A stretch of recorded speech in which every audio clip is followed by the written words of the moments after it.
It's Listen In with KNN, the sports sound of the district. Today, we welcome one of the most decorated players in the history of the Delaware State University football program.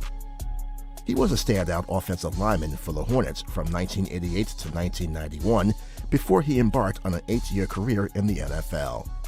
During his tenure with the Hornets, he was a 3-time All-MEAC first-team selection and a 1991 Associated Press, Walter Camp, and Sheridan Black College All-America first-team pick. He helped Delaware State to the 1989 MEAC championship and a share of the conference title in 1988 and 1991. He wrapped up his third season as a Hornets head coach as the team continues to make strides in the MEAC. It's Rod Milstead. He joins this live stream of Listen In with KNN right now. Here's your host, Kelsey Nicole Nelson.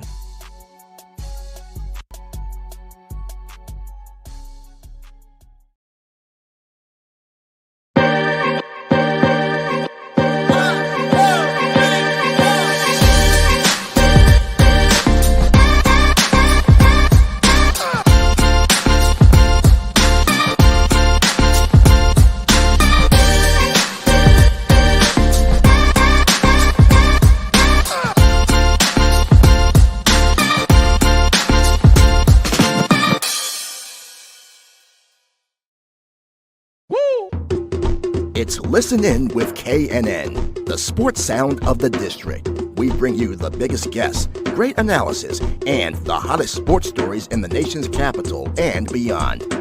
And we bring it to you live. Welcome to this live stream broadcast of Listen In with KNN. Here's your host, Kelsey Nicole Nelson.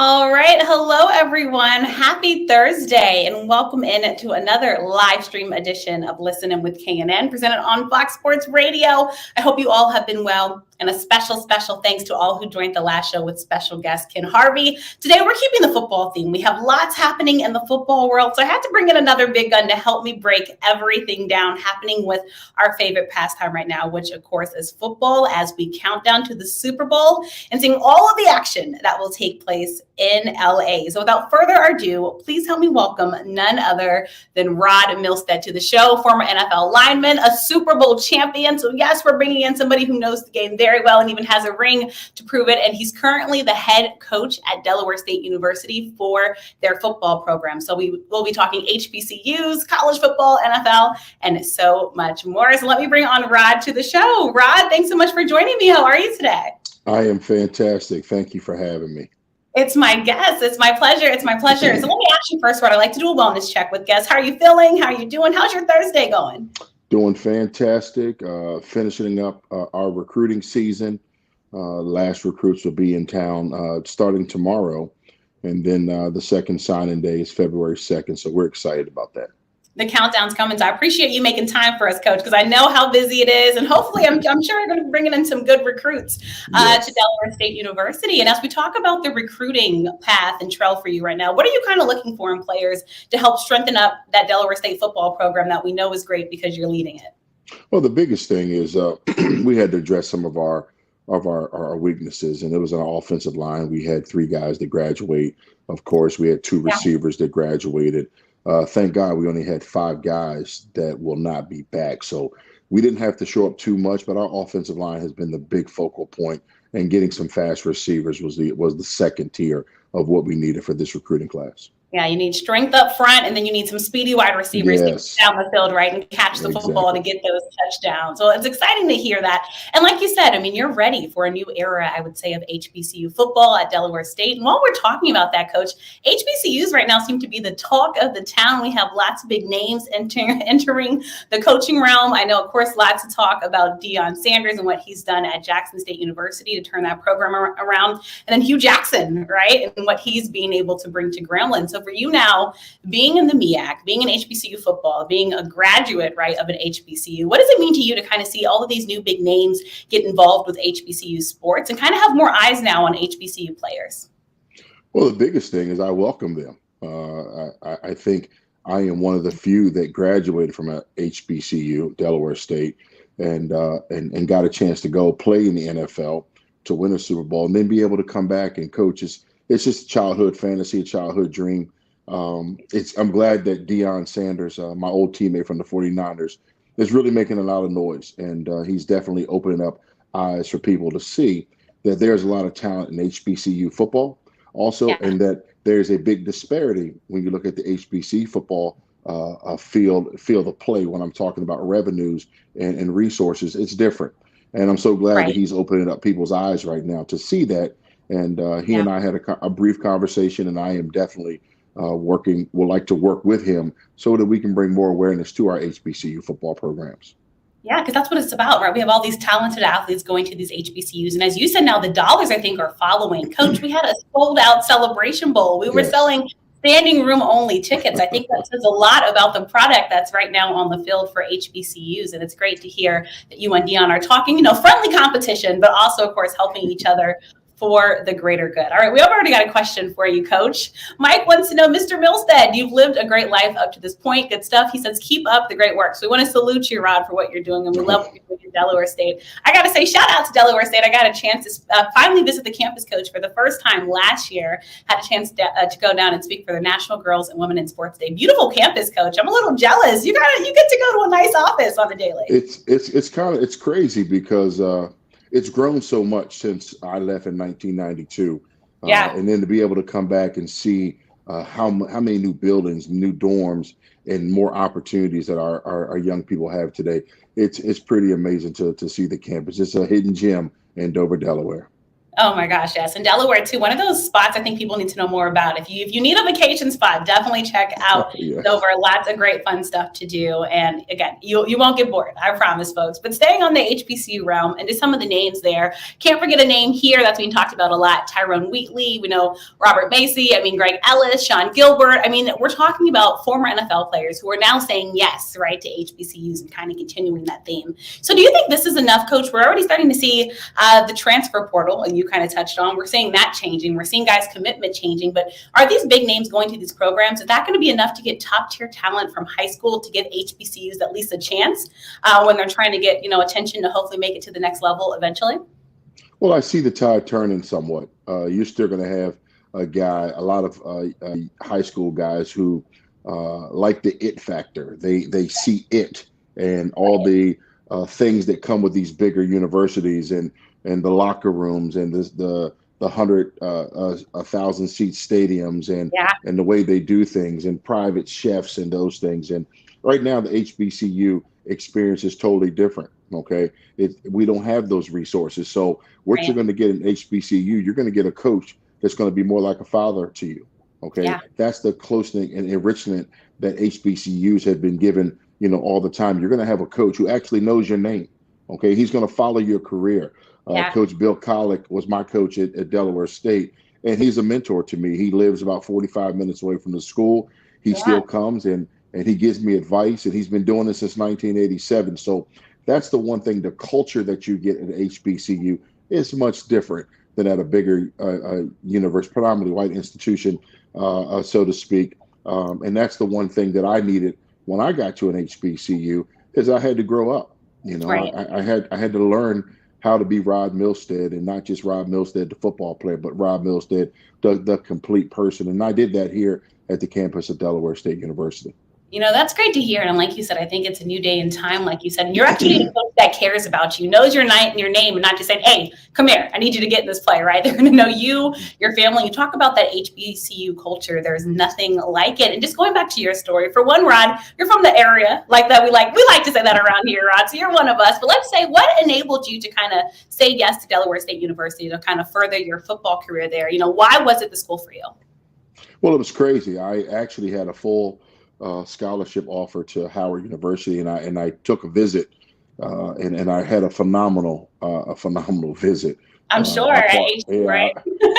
partied like a rock star, and by the end of the night, I had assured them that I was coming to Howard. But then when all the smoke cleared, and I really thought about it, and I got my parents involved into the decision. And that's what I tell any young person. Please don't be a 17-year-old like I was, and because you partied like a rock star, you make a childish decision to attend school just because of the parties and not digging deep. And so when I dug in deep, not taking anything away from Howard, it's a phenomenal school. Right. My oldest daughter graduated from Howard. Congratulations to her. Yes, and so coming to Delaware State, it gave me an opportunity to be away from home. I grew up in Charles County, so you're talking about an hour or a little shy less than that from Howard University. Both of my parents worked in the city. And so it was a way for me to get away, 2-hour drive from home, know who I am and learn who I am. And also at that particular time, it wasn't very good for African Americans in the nation's capital. It was called the murder capital of the world. And it was probably best that I went away and had a chance to see a different side. Delaware was a lot slower than the nation's capital. Oh, yes. So it was a culture shock, but that's what I needed. I needed something slower to help me focus and help me grow as a man. So as my parents got involved, it was a phenomenal choice. I look back on it now, it's probably the best decisions that my parents ever made for me. Yeah, it was a really great decision because you went all the way to the top, Rod, and now you're back, kind of seeing how life goes full circle. And hearing you say that, though, I'm curious. So when you're pitching players, right, to come to Delaware State University, let's say they're coming from these cities, they're coming where their life is more fast-paced. What's the pitch that you're able to give them, Rod, to join this program? Well, what I pitch to our guys is that, and what I do is I come at the parents, and that's the biggest thing, and that's what Coach Collick did when I came on my visit. He really approached my family and my parents and said, hey, I'm going to give your to you. Coach. All right. We're going to keep Rod Milstead on. He's about to say everything to my parents, and it meant everything to me. But at the time, being 17 years old, all I cared about was the parties. I didn't care about anything else. And when we sat down as a family and had that conversation and talked about it, it was the one thing that that put Delaware State over the top. Was it gave me a place to grow. They also had a plan for my football career. They had a plan for my academic career. And my job was just to follow the plan. And God was so blessing, and he allowed me to get drafted by the Dallas Cowboys and earn a degree in criminal justice. So very, very blessed. And then I tell the parents, hey, the product that I'm selling, you're looking at. I am the product that I'm selling to your family. The finished product is Rod Milstead. That's what I'm hoping and aspiring your son to be once he finishes his football and academic career here at Delaware State. And I love that you said you got drafted by the Dallas Cowboys and got that degree, right? And so you're showing how you did both. Like you said, it was more than just football there. They cared about your academics. And again, you got to go on to do phenomenal and great things. And Coach, you being from the area, though, I'm very curious. Are you still recruiting in this area? Because we say a lot of ball players, Coach, come from the DMV. So we know here in the local schools are trying to keep a lot of this talent. But we also are seeing a lot of DMV talent go elsewhere to other football programs. Can you still hear me, Coach? Are you still with us? All right. I'm hoping we still have Coach. Coach, can you still hear us okay? All right. I'm going to take him off really quick, just when we were getting to the good part, folks. So this is what happens when you're doing shows live. But again, I'm joined by Delaware State University head football coach Rod Milstead. We're going to see if we can get him back on. Coach, can you hear us okay? Coach, can you hear us okay? All right. we might have a little technical difficulty with Rod, and I'm hoping he's able to get back on it. Coach, can you hear us okay? All right. Hopefully we get Rod Milstead back. I'm going to take him off one more time. Again, technical difficulties happen, but this is in the world of show business, and this is what happens live. So we're going to try another time to get Coach back. He's saying a lot of great things, touching on his time growing up here in Charles County, Maryland. We're talking about HBCU football, what it means to have some of these great big names going to HBCU programs, and what his experience was like at an HBCU as an HBCU graduate that now has went back to his HBCU to give back. All right, Coach, can you hear us okay? All right, so Coach, we can't hear Coach. I'm going to try to send him a little message so we can hopefully get Coach back on, but please still put your questions in. Coach Milstead, we're really hoping to get you back, but I'm thinking maybe he got a call during it and that might have pushed him off. So let me see if we can get him back on the show, because otherwise I'm going to have him back on. All right, we're trying to get Coach back. Hopefully he's able to rejoin the link again. Thank you all so much for tuning in to Listen In With KNN. I think we might. Coach, can you hear us now? Hey, Coach, can you hear us at all? All right, so unfortunately, I think we lost Coach Mills. Okay, so he can't hear me. All right, so I'm going to try to have him try. All right, we're trying to get Coach back on.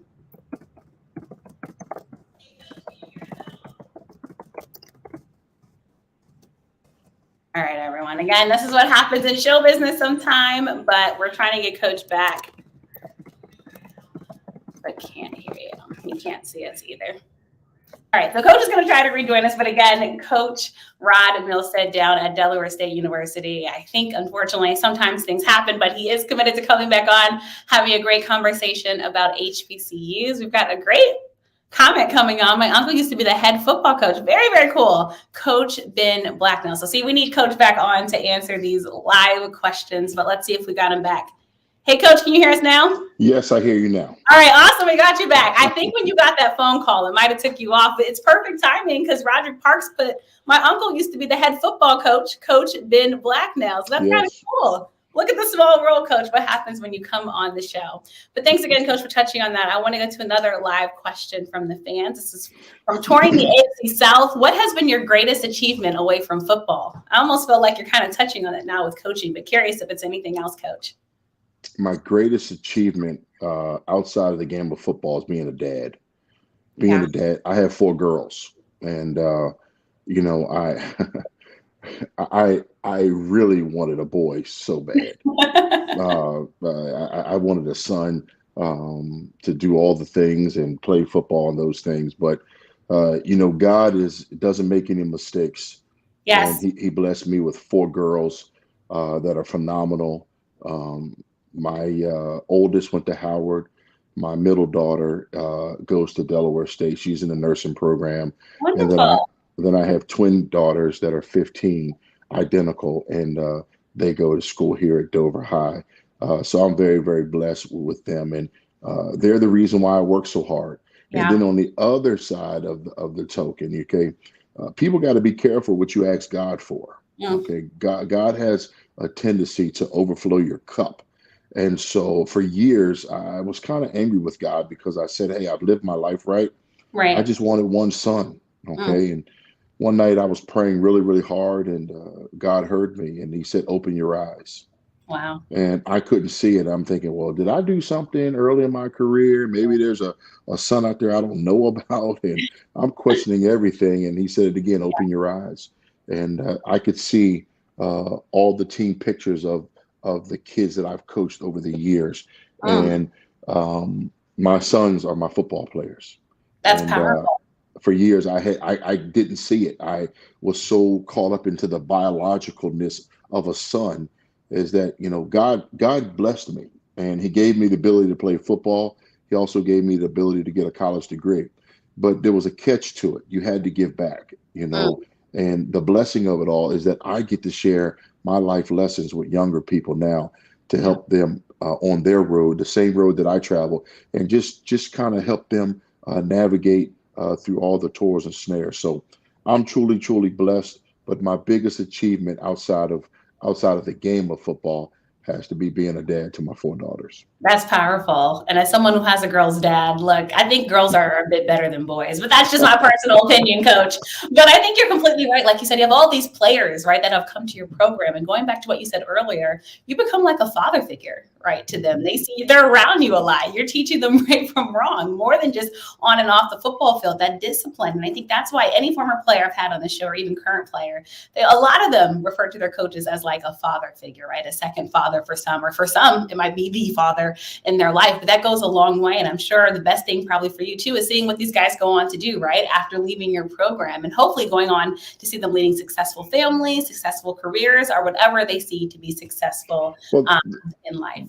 The biggest thing is that I know, and mostly every coach at this level knows, that probably 99% of the guys won't even get an opportunity to work out for a professional scout.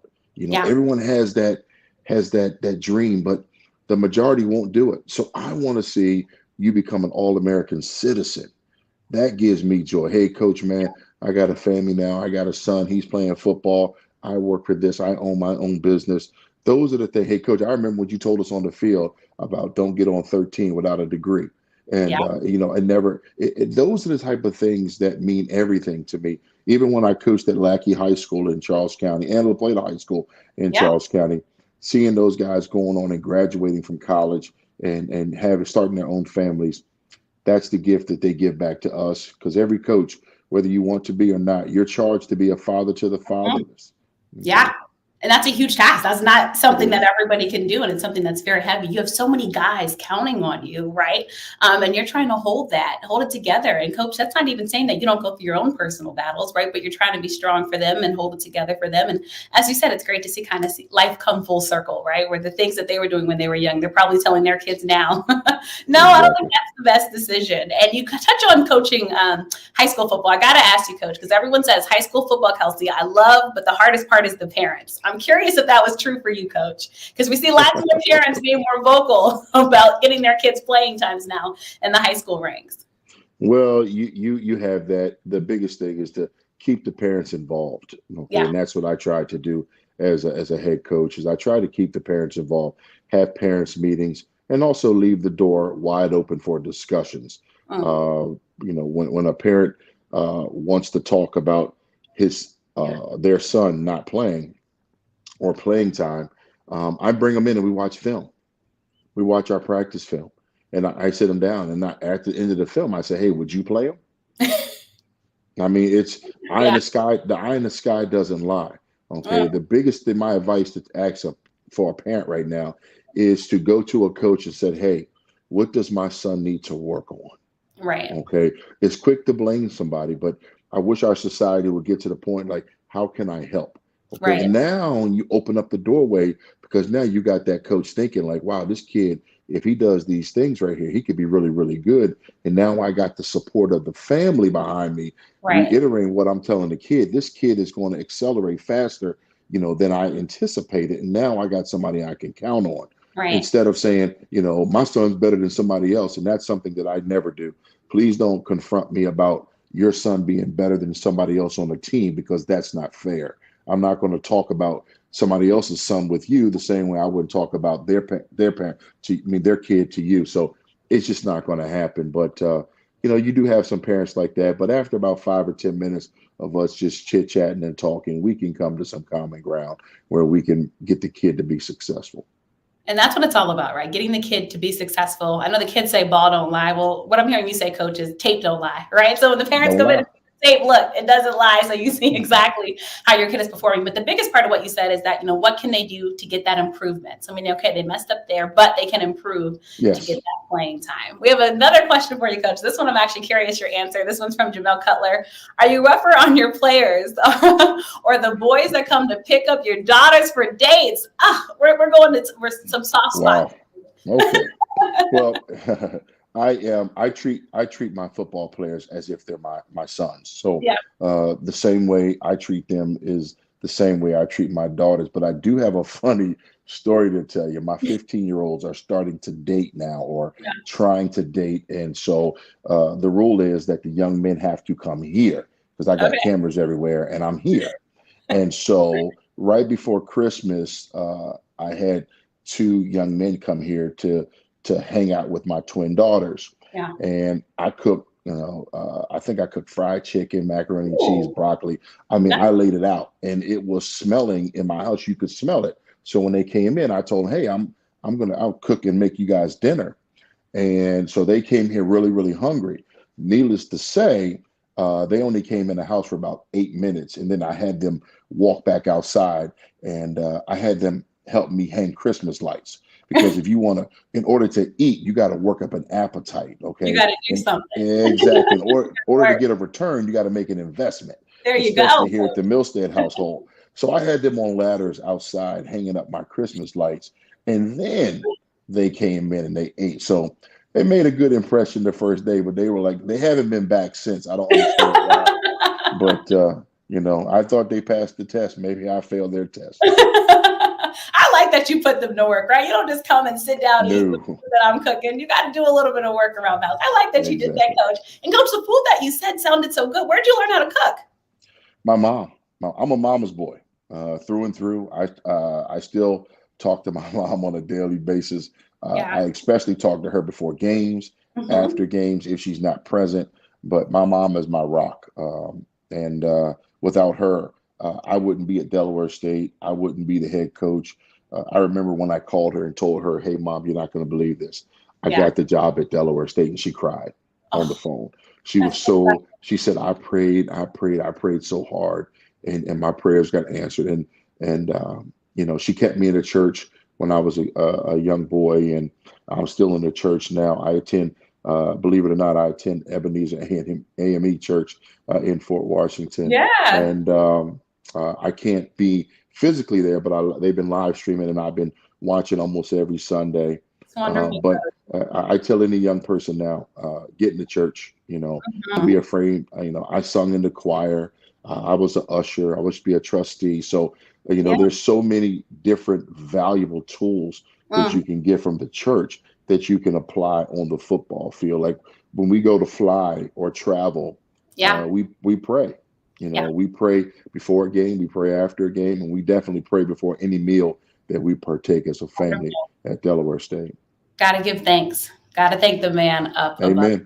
I love that you touched on that. And we're talking about your players. We're of course just talking about your journey. So I want to go more into Delaware State, the head coaching job that you have. You got appointed back on January 30th, 2018. It sounds like Mom was the first one that you called to say, Mom, I got this job. It's a dream come true. But since that time, Coach, we know in the MEAC standings, Delaware State finished 5-6 overall, 2-3 in the conference. But since that time that you got hired in 2018, how have you seen yourself grow overall as a coach? I would say I've become more humble, and I've become more accepting of where our program is and where we want to be. Yeah.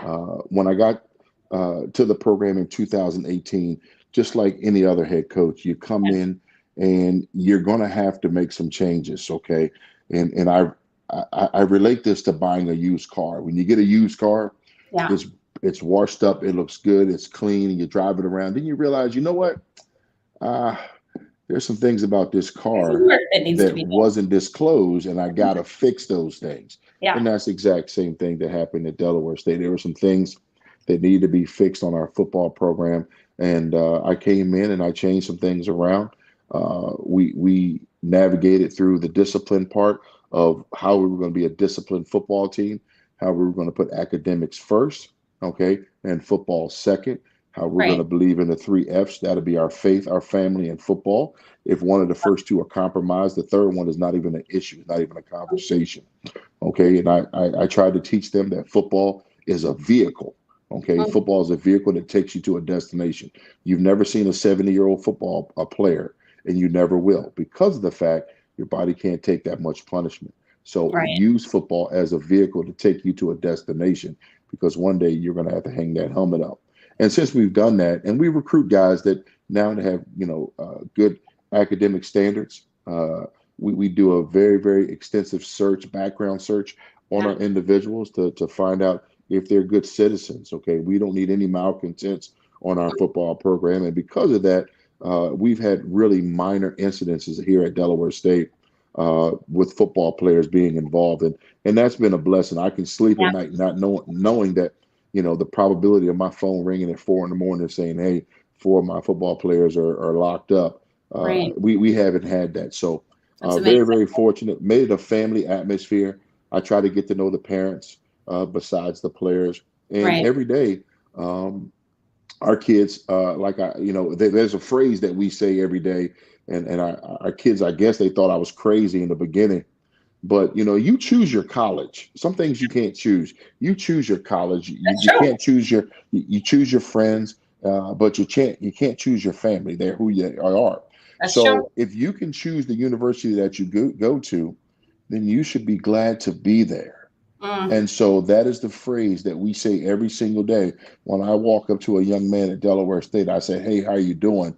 He says, glad to be here, coach.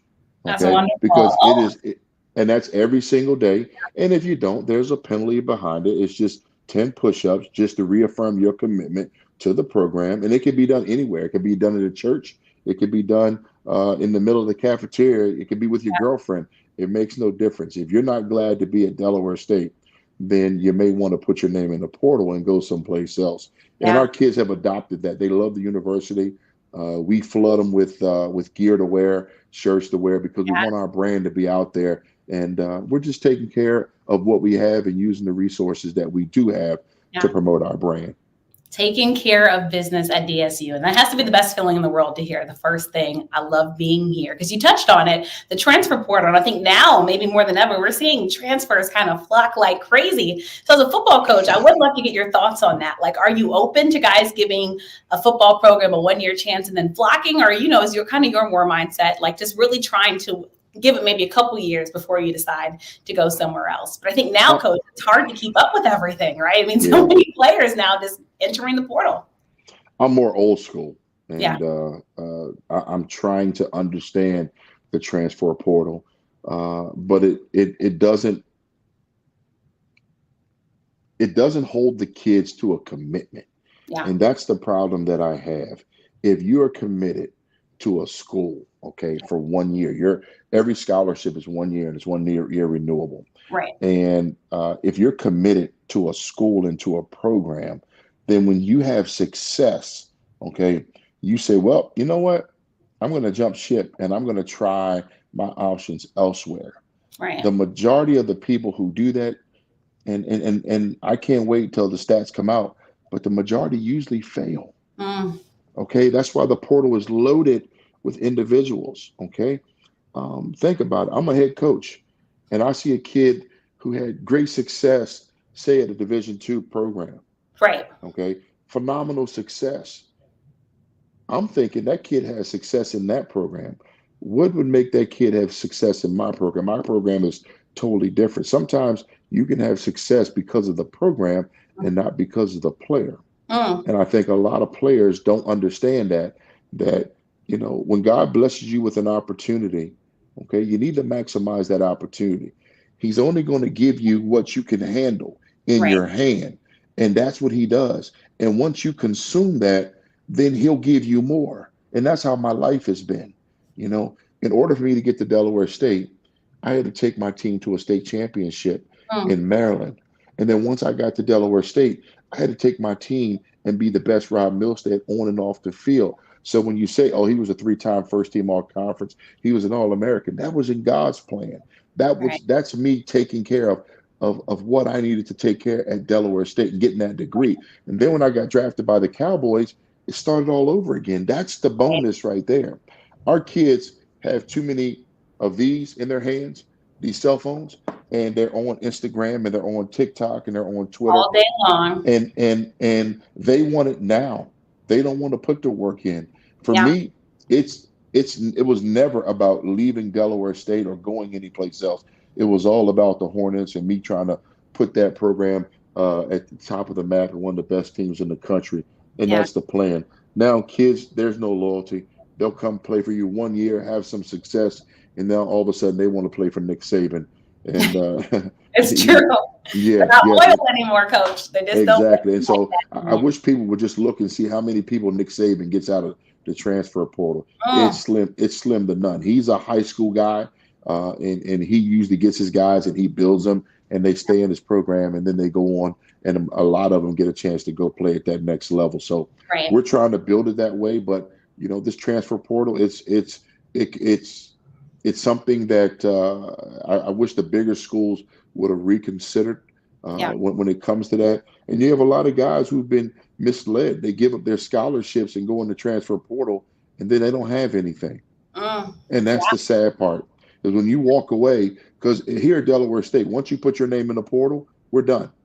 Right. Okay. I'm not going to let you audition for somebody else and I continue to pay you. Right. I mean, Right. that's like you right now with Fox. That's like you out there auditioning for somebody else, and they're expecting, and they're still paying you. That doesn't make sense. Right. So You can't have the best of both worlds, right? You have to make that You decision. got to make a choice, and once you make that choice, at most schools, and I'm speaking for myself here at Delaware State, once you come in my office and you make that choice, our contract is over at that Right. point.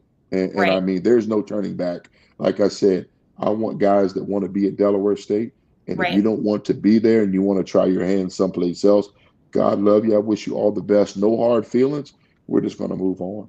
Right. Like you said, I mean, hey, it is what it is. You made that decision. You have to make yours as well. And I love that you touched on the transfer portal. And the other big conversation happening right now in college athletics, not even just college football, is the NIL. So I'm curious, Coach, have you been a fan of that, seeing players finally being able to benefit off their name, image, and likeness?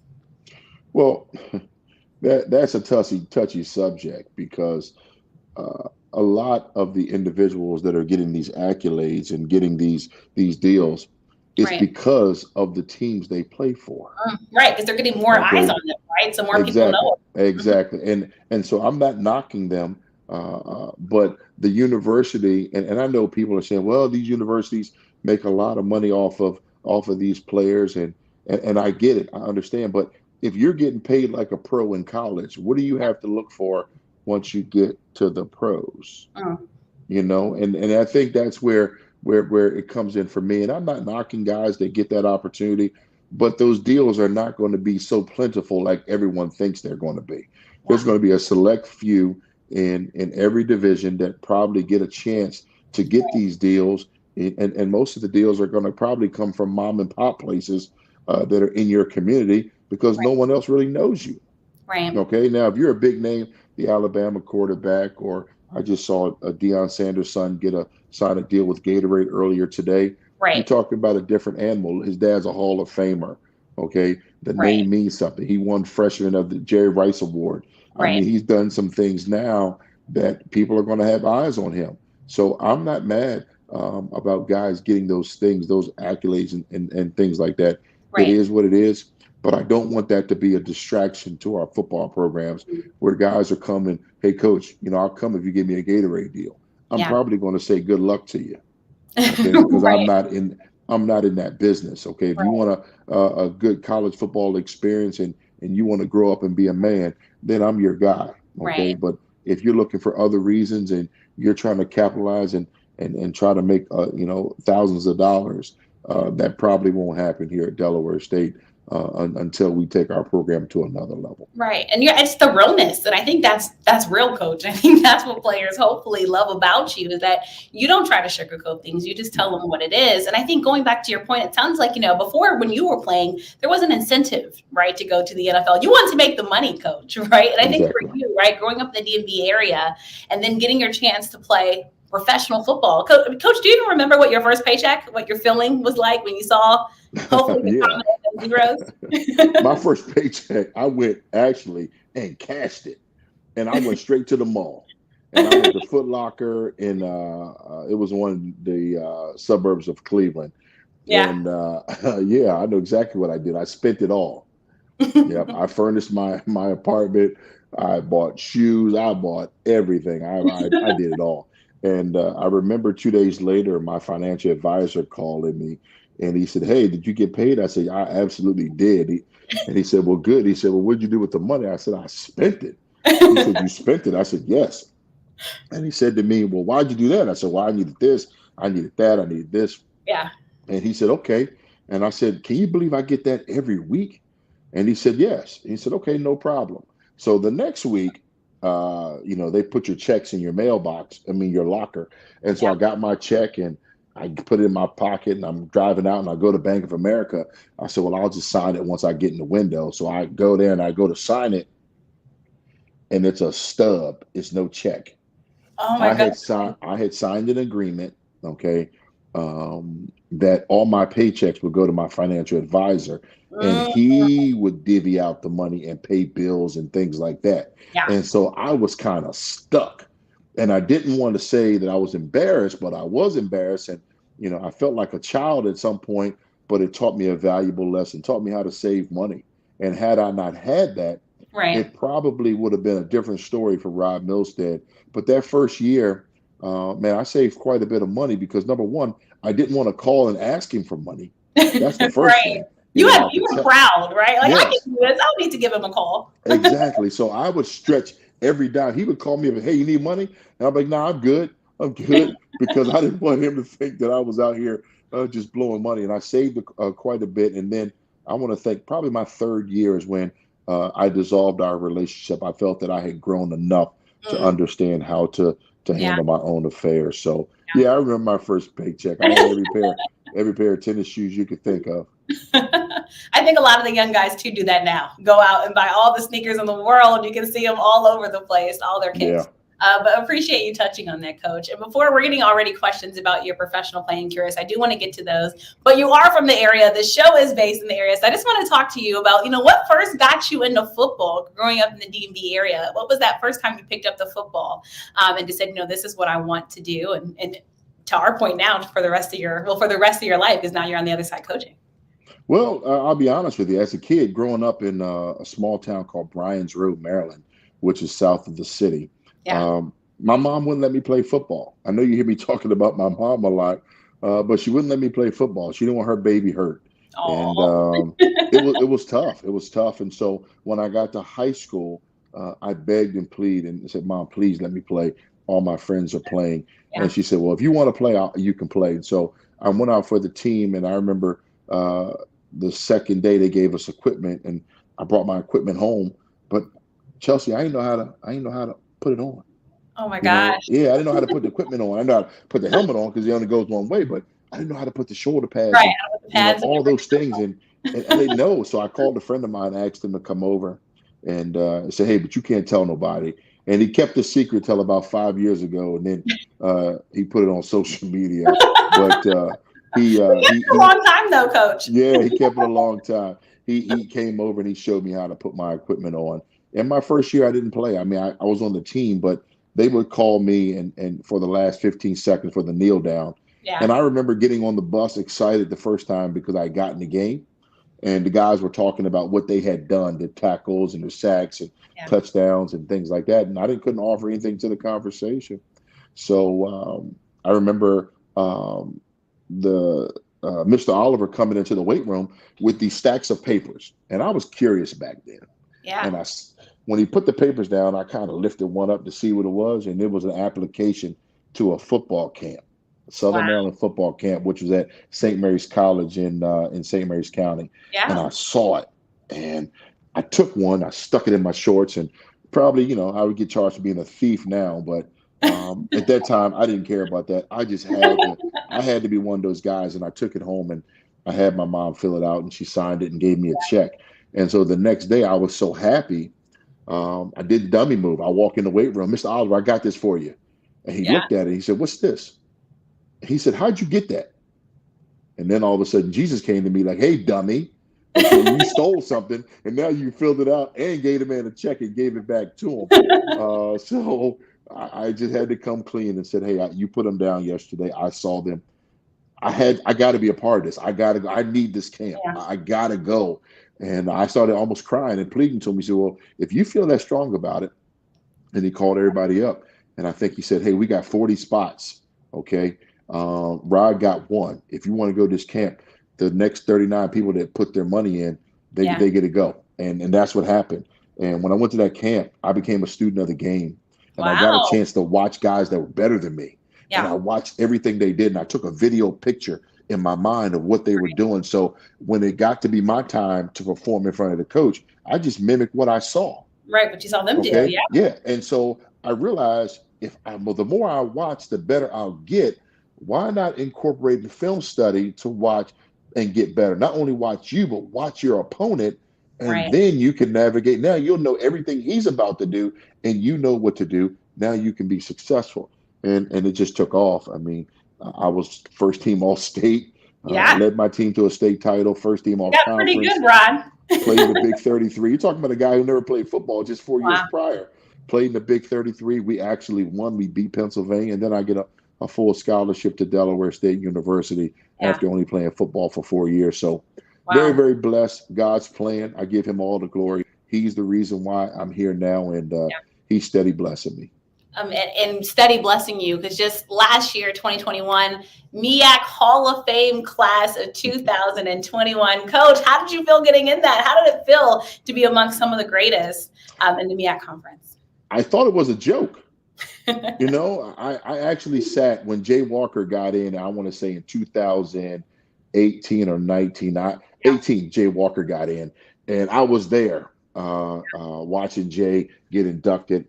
And you know, the selfish Rod Milstead, and everyone has it. And I'm saying, well, man, I was 3 times first team all conference. I was All-American. I got drafted. I'm in the NFL, blah, blah, blah. Yeah. How come I'm not, mentioned in this? And so after I had the Rod Milstead moment, I just put it behind me and said, God, you know what? It's not my season. And I'm going to be patient. I'm going to stop the hating and being selfish. And I'm going to applaud and clap the guys that did get in. And so when the phone call came, it was from somebody I know at the MEAC office, and he it was Reynard Dito, and he just said, "Hey, Coach, how you doing?" I said, "Man, I'm glad to be here, like always." He started laughing, and he says, "Coach, I got some good news for you." I said, "What's that?"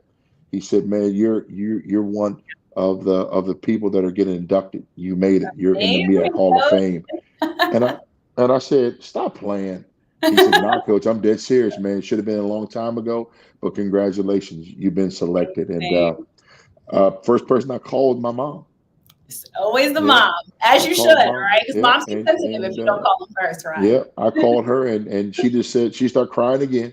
And she was so happy that I got. And hopefully this year, when it's over and they have the ceremony, they're supposed to combine the 2 classes. So I'll get that opportunity to sit in front of everybody and kind of tell my story. Your flowers, yeah.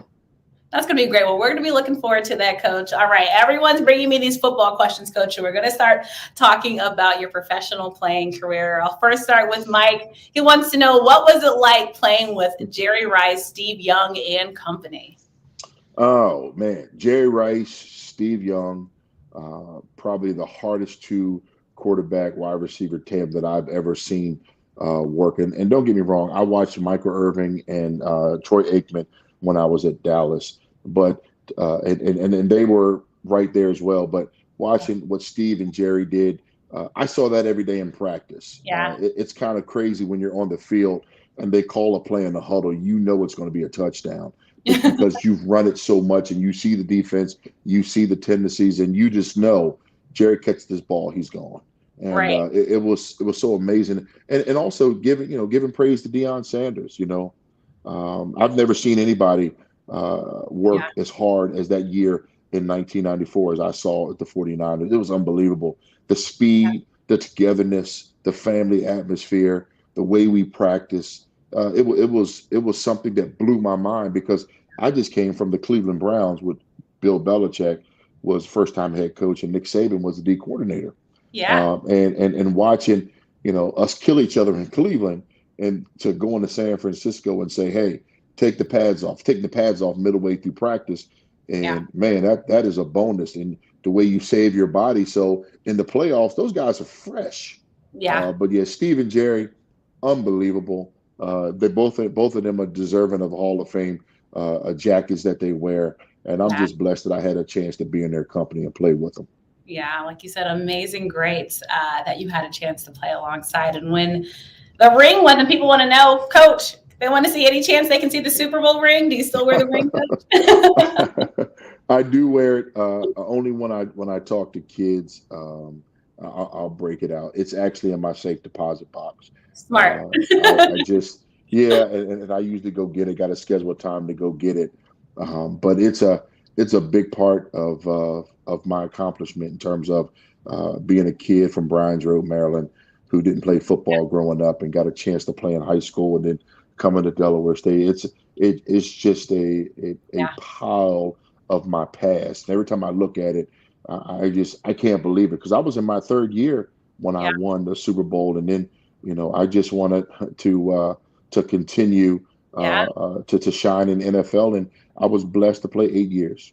Did I Amazing. see someone put "Behold the green and They gold"? did. I tried to take it down quickly, coach. Oh, that's okay. They must have forgot that. I'm not going to say anything. They know what happened. There you go. Right. The coach is Yeah, like, I don't even need to add anything. yeah. We know what happened in the second half. And as we So talk about the Super Bowl memories, right? You're a member of San Francisco's 1995 Super Bowl. The Niners this year, coach, can they do it again? We're looking at the San Francisco 49ers team. Some are asking, is Jimmy G and company enough to get the job done? Of course, they have a job to do first this weekend. But are you thinking another history, another ring for the 49ers? Or do you think? this is going to be a tough one. Yeah. Okay, it is hard to beat somebody 3 times. Yeah. It's hard. Yeah. It's super hard to beat someone 3 times in a season. And the Rams are really, really playing well. But the Yeah. 49ers are playing, for them to go into to Packerland and beat the Green Bay Packers at home, wind chill like -7, and the way they played had Yeah. a really rough first half, but second half turned it up, and special teams really showed up, and Yeah. defense Came showed back. up. They just played a phenomenal football game. But you're talking about weather's not going to be a factor come Sunday. Very true. Yeah, you got Matthew Stafford, who's hot. You got Yeah. a defense that's playing unbelievable. It's going to be a tough game. I'm still going with the Niners by a field goal again. Ooh, So okay. yeah, I'm going with the Niners. I guess that's where my heart is. I left my heart in San Francisco. That's what I tell people. But I root for all the teams that I play for. So I wanted the Niners are the only ones that are left, and I would love to see them, end up in the Super Bowl. All right. Well, look, it was close. I had to pick the Rams, coach, but I don't know. They might. I said they might stun some people, and you just never know with the 49ers. They are that sneaky team. So I think, like you said, I think it's going to be a good game, and I do think it will come down to the wire, whoever wins that matchup. And you talked about teams that you played for, rooting for them. Let's go back to the beginning. NFL draft, right? You get selected, as you mentioned, by the Dallas Cowboys, 5th round of the 1992 NFL draft. What was it like for you coming from Maryland now, going to Delaware State, and then getting selected by, of all teams, coach, the Dallas Cowboys? Crazy. I had a draft party at a friend of mine's house in Indian Head, Maryland. And when the call came, it came around 8:30. And as soon as I got the call, I called home, of course, called my parents and called my mom. And I was like, Mom, I just got drafted. And she said, by who? By who? I said, Mom, by the Dallas Cowboys. And then the phone went dead.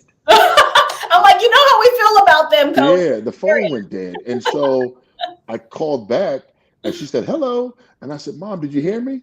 She said, what? I said, I got drafted by the Dallas Cowboys. And she hung up again. I'm like, man, something's going on with this phone. So then I called back the third time, and then my dad picked up, and I said, Dad, is Mom hanging up the phone? What's going on?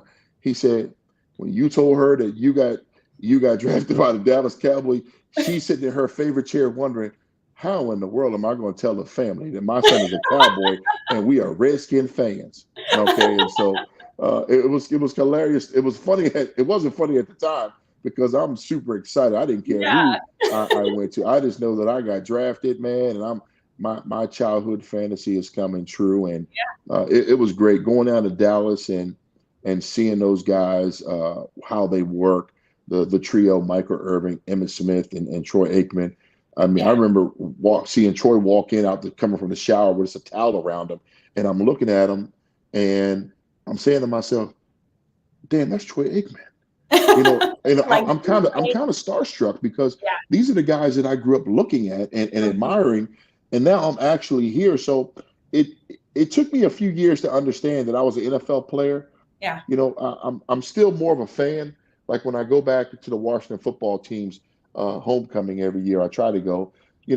I'm still asking guys if I can take pictures with them, like Art Monk and those guys, and they look at me like, Rod, you're one of us, and it's hard for me to understand that because I grew up in Washington football country, and I'm still a big fan of what they do. But back in Dallas, it was crazy. But it was when I got traded after training camp and went to Cleveland, I think it made Yeah. my family a little bit at ease because now they didn't have to have a house that was divided. They didn't have to hide anymore at family Yeah, dinners or worry about the invite getting lost in the mail because the son was exactly. playing for the Cowboys. And, talking about the Cleveland Browns, they're another team that a lot of people are talking about. A lot of big questions, though, surrounding Baker Mayfield. But I feel like the Browns have ushered in this new era, right, where teams are taking them more seriously, but also some are looking at the one that got away, i.e. OBJ, saying, Yeah. is the problem Cleveland? Was it Baker Mayfield? Because now we're beginning to see the OBJ that we kind of knew before, right before kind of the whole discomfort thing happened in Cleveland. So do you feel like the Browns, and really if we just honestly, Coach, talk about the AFC North in general, right? We have Joe Burrow doing Joe Burrow things, and we'll be watching him this weekend. I mean, do you think it's like a new day and time for the Cleveland Browns, for people to begin taking this franchise seriously again, to hopefully one day be Super Bowl contenders in the near future? Well, I'm a big Browns fan because they gave me Yeah. an opportunity, and I was there for 2 years. I want to see them do well. The Yeah. fan base in Cleveland is unbelievable, and and Yeah. and they deserve it. And my heart goes out to them because almost every year, they get served a good dish, and then all of a sudden at the end, the meal didn't taste well. Right. And it looks pretty, but it didn't taste well. And Right. it's just so many different variables Yeah. that are there. You got a franchise quarterback in Baker Mayfield. Some people will say, well, maybe he should do less commercials and focus more on his football. We're tired of progressive, Coach. Exactly. So, maybe that's the issue. Maybe it's in the locker room. I don't know. I'm not there. All I do know is that they start off well, and then all of a sudden, when it gets crunch time and things get heated, things started slowing down, and unfortunately, they didn't have the season they wanted to have this year. But I don't think OBJ. I didn't think OBJ would be a good fit for them anyway. Yeah. I think he needed to be in a bigger market than Cleveland. I'm not knocking anything from Cleveland. I just felt that his persona should have been in a bigger market. And he's in LA now, and I think that's the market that he should be in. Or if he was in Texas, I think that'd be a market that he should be in. But you're talking about a franchise that doesn't have the marketability that those other teams have, and I think that he's exactly where he wants to be, and I think he'll do well there. I also think that he'll be there for a while. I really do. All right, Coach, thank you for touching on that. But like you said, we're being honest, like Cleveland isn't the top destination point for many, not even just players, but if we're talking about probably people in general, right? People hear stuff is happening in Cleveland, they're like, oh, Cleveland. But all that to say, like you said, I think it's been a good fit for OBJ, like you said, in a bigger market where you kind of have the stars and spotlight and everything out in LA. And who knows, folks, he might just get that ring this year, seeing what the Rams can do with the Super Bowl. And you touched on Washington, Coach. We have a lot happening here in Washington. 22 Washington football team will have a brand new name. I want to touch on Washington because, of course, as you said, you did make Mom happy, right? Because you did get to play some time here. Yes. In Washington. Which, first off, when you got to Washington, what did Mom say? Was she finally happy? Was it like stars aligning? Finally, my son is playing for the right team? Well, it was in 1998. I was actually a free agent, and I was hoping to stay in San Francisco and kind of end my career there. Yeah. The Redskins, I'm sorry, the Washington football team, I apologize. Well, they were the Redskins when you played, right? To be fair. They were. And they called and they wanted to work me out. And I remember going over there, and I was in really, really good shape. And Russ Grimm and those guys took me out on the field, and I did all their drills. And Russ just said, hey, I've seen enough. And when I walked back inside, Charlie Cassidy met me at the bottom of the stairwell, and he said, hey, after you take a shower, go upstairs to that first office up there and call Alan, which was my agent. And then I just knew once I took a shower that when you hear those words, some good things happening. And there was a deal on the table, and I was very, very fortunate to come in, and a few guys got hurt, and I was able to start 13 games back in '98, and really enjoyed my time here in Washington. It's no better feeling.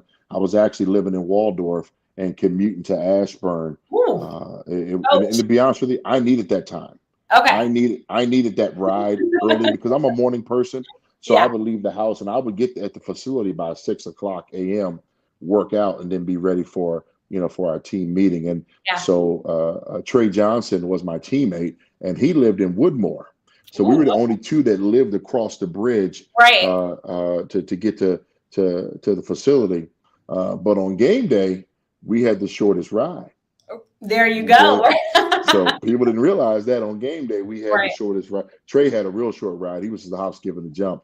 I had to go back to Waldorf. So, but no, it was awesome. It gave me a chance. I had a brand new house that I had bought after the Super Bowl in '95, and I was very, very blessed to be able to live in my house, play for the hometown team, kind of be a silent home team hero, and it was just a good time in my life. That is wonderful to hear. As someone who worked with the team and had to commute from downtown Silver Spring, I thought that was a ride. But I guess after hearing you say that, Coach, I can't complain anymore about going to the facility in Ashburn. And Coach, I know we're wrapping up, but I would love your thoughts.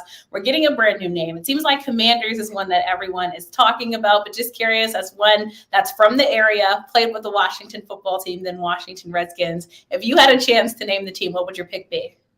It would have been the Red Wolves. Keeping the HTTR. Yes. Yeah. That's what it would have been for me.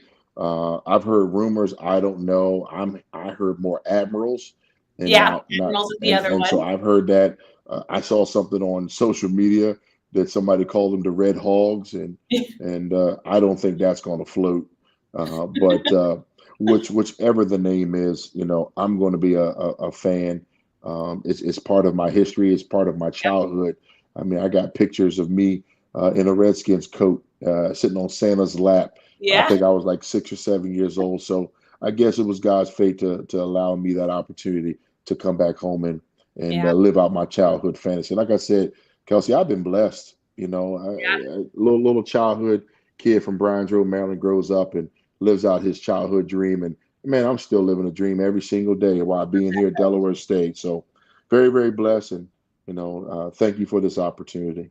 Of course. Again, I so appreciate you coming on the show, Coach. I hope Mom was at all those games when you played here in Washington. And before I let you go, last thing I'd love to get your thoughts on. Big news today. We kind of knew it was coming, but Big Ben hanging it all up after 18 seasons, Coach. Just curious your thoughts on his career in the National Football League. Phenomenal. The day that you retire, it's not a hard day, to believe it or not. It's not. What's going to get hard for Big Ben is come July and August. He's going to miss the locker room. Right. That's the off-season workout programs and all that stuff.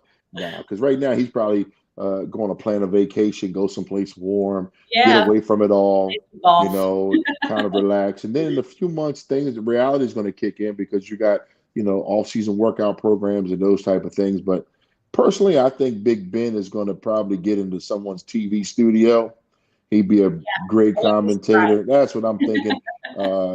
He's a first ballot Hall of Famer in my book.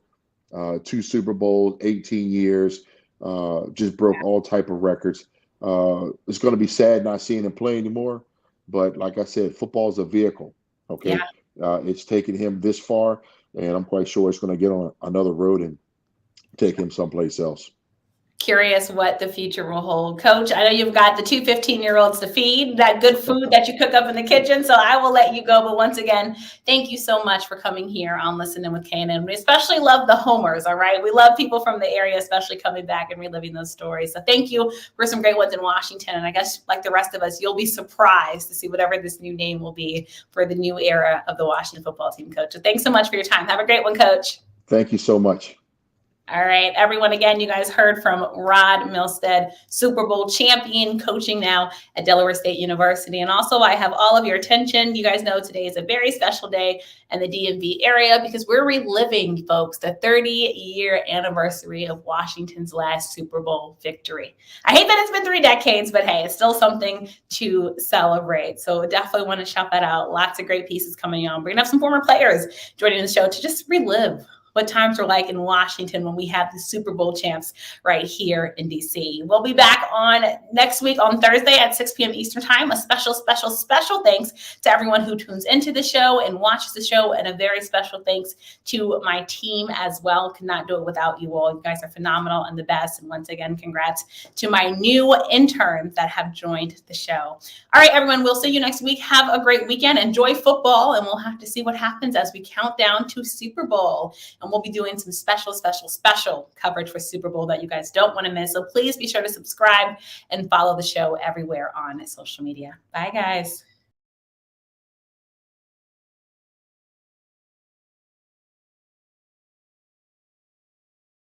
Follow Kelsey on social media at The Real K Nelson. Catch episodes of Listen In with KNN on YouTube, on air at AM 1340 and 96.9 FM Fox Sports Radio, on Facebook and Twitter, and online at KelseyNicoleNelson.com. Thank you for watching this live stream broadcast of Listen In with KNN.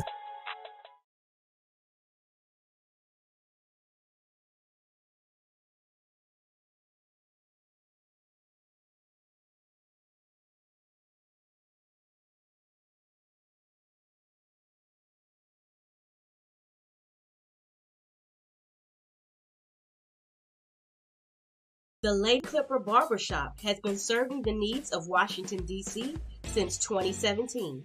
The Lady Clipper is a full-service, woman-owned barbershop conveniently located in the epicenter of the historic U Street corridor. We specialize in all hair types. We believe that the key to providing great service is our ambitious and knowledgeable staff. We are always working to find new ways to provide you with the best service possible. The Lady Clipper Barbershop blends an eye for style with a passion for precision.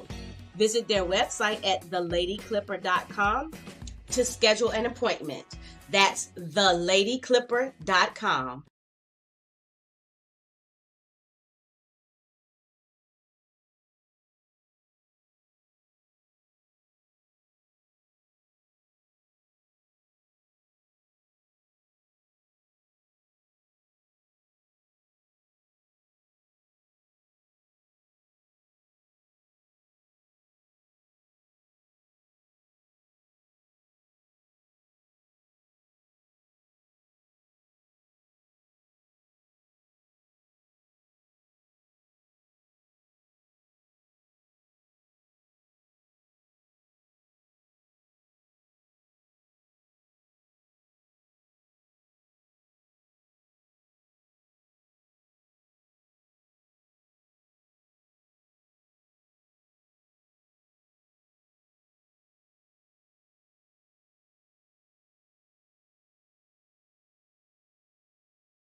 Listen In with KNN on Fox Sports Radio now offers official Kelsey Nicole Nelson apparel in a variety of styles for men and women. Fashionable shirts, leggings, hats, jackets, and more.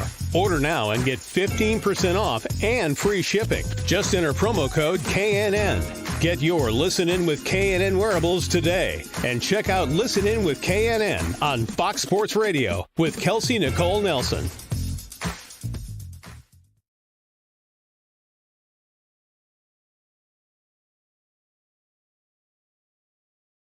You used to hear me on your airwaves or hear me on my hit podcast, but now I'm taking you to the screen.